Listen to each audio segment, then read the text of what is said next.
Peugeot has been very serious about quality with the new 308, so much so that they had 200 prototype vehicles built and then drove them for a total of 4 million test kilometres. Now that's the equivalent distance an average car would travel in its entire lifetime, 20 times over. So let's see how that translates to the road.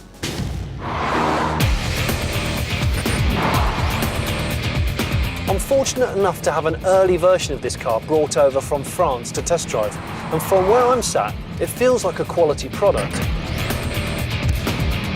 The 308 is the first model to benefit from Peugeot's new efficient modular chassis, which is 80% ultra-high strength steel. That means the car can be lighter and stronger at the same time, which means it can be more fun to drive and more efficient. New production techniques have been employed, including laser welding, hydroforming and hot stamping. And while that all sounds a bit blah blah blah blah blah, the bottom line is the car feels much more refined. And Peugeot's built it to look and feel as good as new for at least 3 years, all with the lowest predicted maintenance costs possible.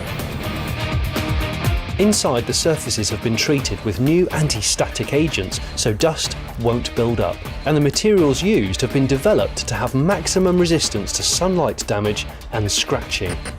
Even the leather on the steering wheel has been applied in a new way so it retains its shape and its quality. The car has a feeling of robustness about it, despite the fact that it weighs 140 kilos less compared to the previous model.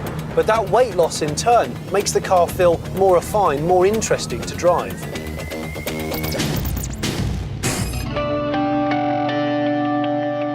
The paintwork has a new anti-scratch lacquer and there's attention to detail everywhere.